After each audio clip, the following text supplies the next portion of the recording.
The 48 Laws of Power by Robert Greene. Law 8. Make other people come to you. Use bait if necessary. Judgment. When you force the other person to act, you are the one in control. It is always better to make your opponent come to you, abandoning his own plans in the process. Lure him with fabulous gains, then attack. You hold the cards. Observance of the law. At the Congress of Vienna in 1814, the major powers of Europe gathered to carve up the remains of Napoleon's fallen empire. The city was full of gaiety, and the balls were the most splendid in memory. Hovering over the proceedings, however, was the shadow of Napoleon himself. Instead of being executed or exiled far away, he had been sent to the island of Elba, not far from the coast of Italy. Even imprisoned on an island, a man as bold and as creative as Napoleon Bonaparte made everyone nervous. The Austrians plotted to kill him on Elba, but decided it was too risky.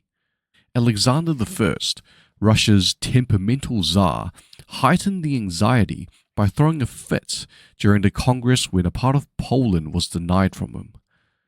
"Beware, I shall lose the monster," he threatened.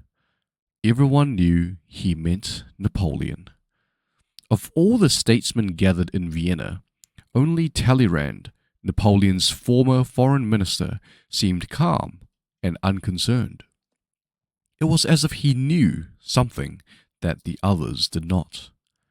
Meanwhile, on the island of Elba, Napoleon's life was a mockery of his previous glory. As Elba's king, he had been allowed to form a court. There was a cook, a wardrobe mistress, an official pianist, and a handful of courtiers. All this was designed to humiliate Napoleon, and it seemed to work. That winter, however, there occurred a series of events so strange and dramatic they might have been scripted in a play. Elba was surrounded by British ships, the cannons covering all possible exit points. Yet somehow, in broad daylight on the 26th of February 1815, a ship with 900 men on board picked up Napoleon and put to sea. The English gave chase, but the ship got away. This almost impossible escape astonished the public throughout Europe and terrified the statesmen at the Congress of Vienna.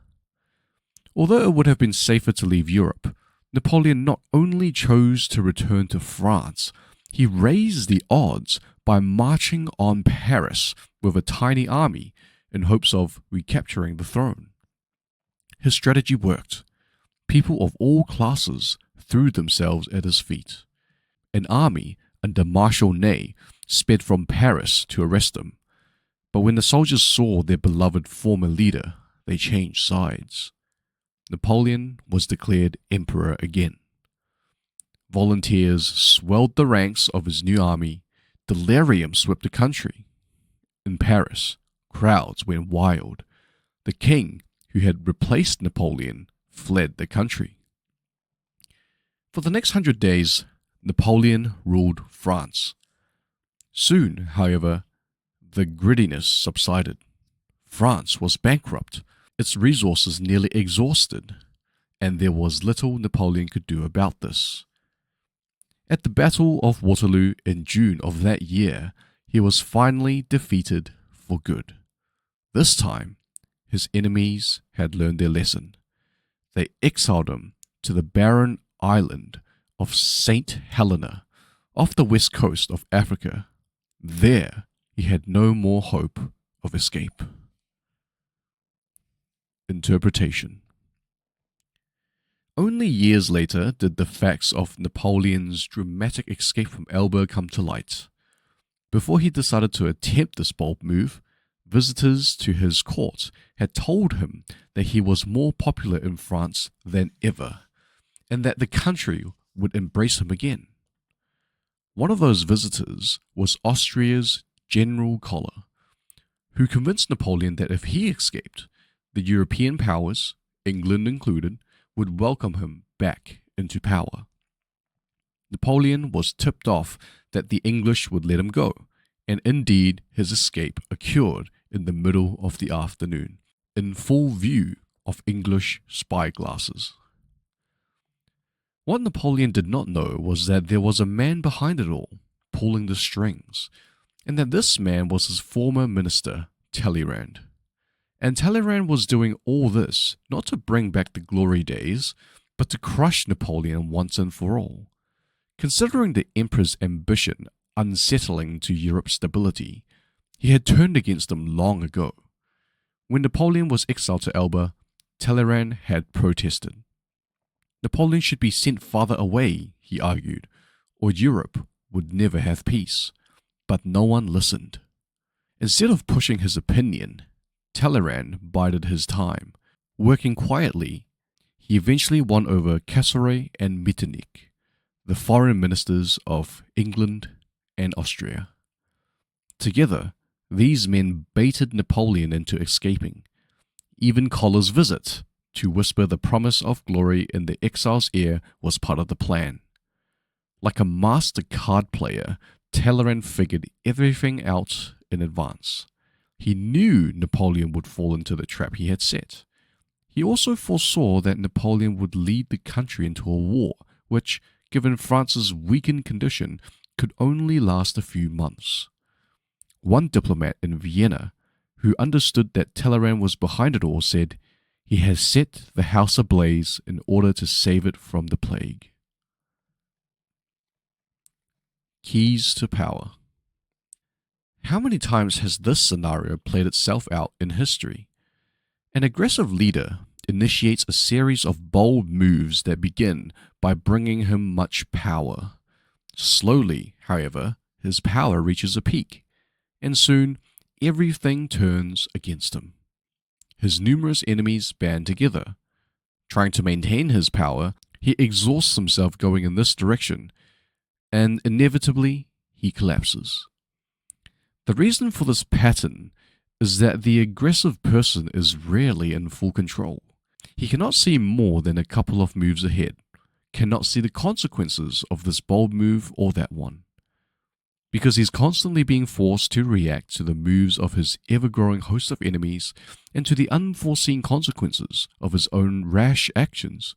His aggressive energy is turned against him. In the realm of power, you must ask yourself, what is the point of chasing here and there, trying to solve problems and defeat my enemies, if I never feel in control? Why am I always having to react to events instead of directing them? The answer is simple. Your idea of power is wrong. You may have mistaken aggressive action for effective action, and most often, the most effective action is to stay back, keep calm, and let others be frustrated by the traps you lay for them, playing for long-term power rather than quick victory. Remember, the essence of power is the ability to keep the initiative, to get others to react to your moves, to keep your opponent and those around you on the defensive. When you make other people come to you, you suddenly become the one controlling the situation. And the one who has control has power. Two things must happen to place you in this position. You must learn to master your emotions and never be influenced by anger. Meanwhile, however, you must play on people's natural tendency to react angrily when pushed and baited. In the long run, the ability to make others come to you is a weapon far more powerful than any tool of aggression. Study how Talleyrand, the master of the art, performed this delicate trick. First, he overcame the urge to try to convince his fellow statesmen that they needed to banish Napoleon far away. It is only natural to want to persuade people by pleading your case, imposing your will with words, but this often turns against you. Few of Talleyrand's contemporaries believed Napoleon was still a threat, so that if he had spent a lot of energy trying to convince them, he would only have made himself look foolish. Instead, he held his tongue and had his emotions in check. Most important of all, he laid Napoleon a sweet and irresistible trap. He knew the man's weaknesses, his impetuosity, his need for glory and the love of the masses, and he played all this to perfection. When Napoleon went for the bait, there was no danger that he might succeed and turn the tables on Talleyrand, who better than anyone knew France's depleted state.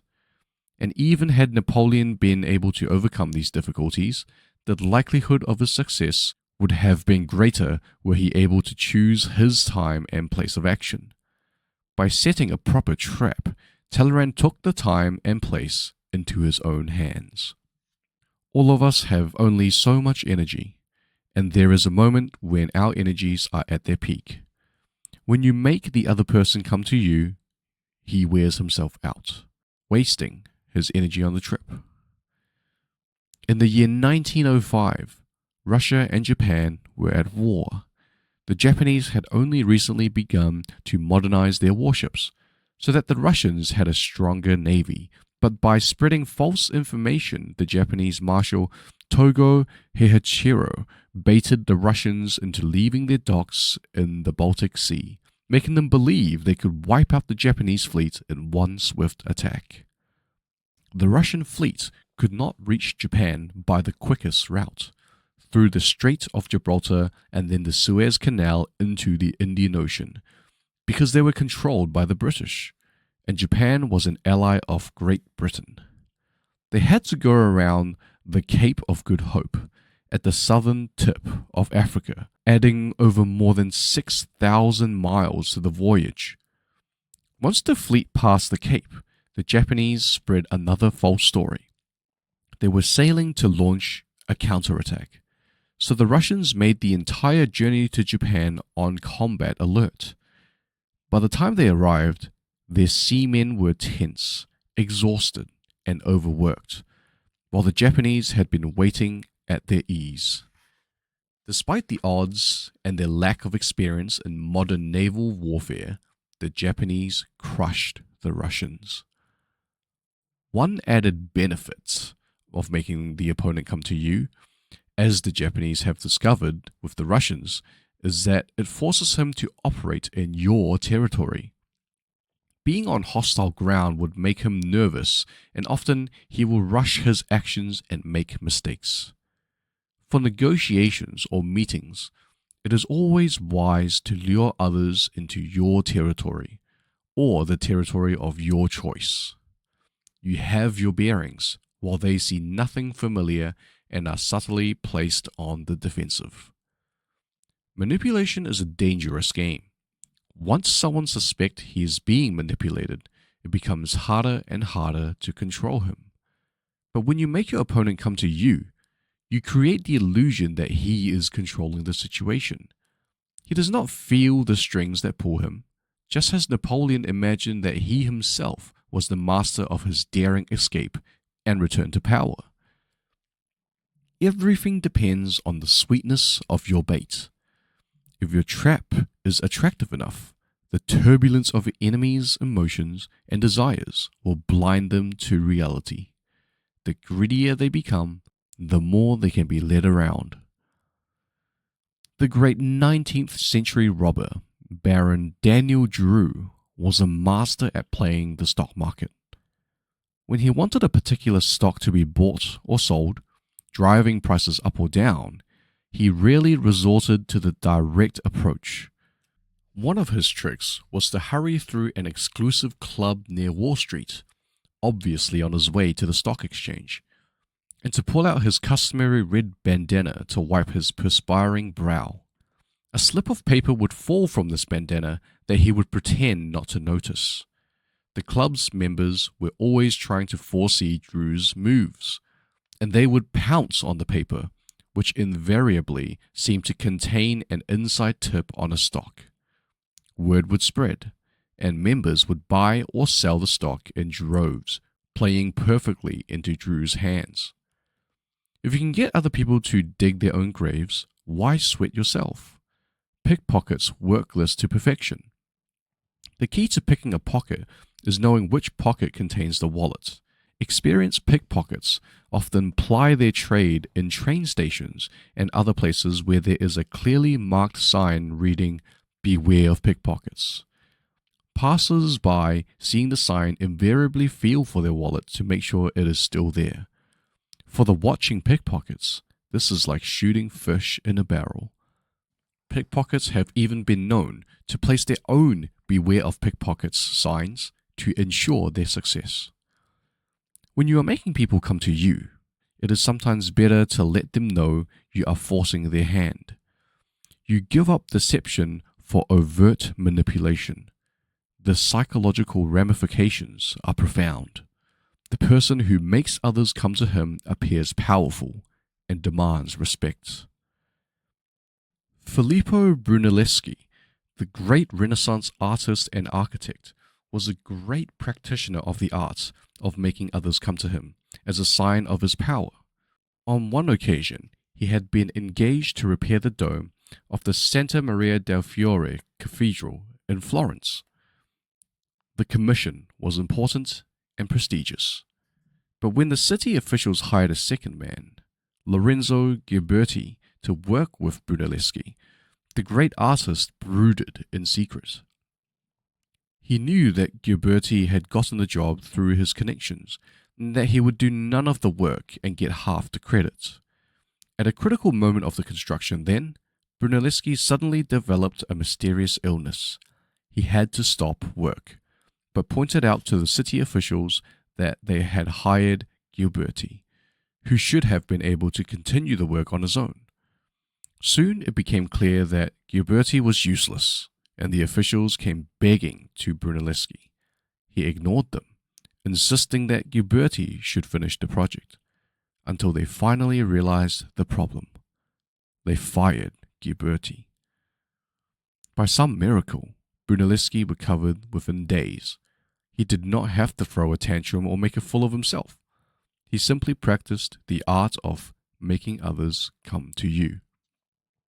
If on one occasion you make it a point of dignity that others must come to you and you succeed, they will do so even after you stop trying. Reversal. Although it is generally the wiser policy to make others exhaust themselves chasing you, there are opposite cases where striking suddenly and aggressively at the enemy so demoralizes him that his energies sink. Instead of making others come to you, you go to them. Force the issue, take the lead. Fast attack can be an awesome weapon, for it forces the other person to react without the time to think or plan. With no time to think, people make errors of judgment and are thrown on the defensive. This tactic is the obverse of waiting and baiting, but it serves the same function. You make your enemy respond on your terms. Men like Cesare Borgia and Napoleon use the element of speed to intimidate and control. A rapid and unforeseen move is terrifying and demoralizing. You must choose your tactics depending on the situation. If you have time on your side, and know that you and your enemies are at least equal in strength, then deplete their strength by making them come to you. If time is against you, your enemies are weaker, and waiting will only give them a chance to recover. Give them no such chance. Strike quickly, and they will have nowhere to go. As the boxer Joe Louis put it, he can run, but he can't hide.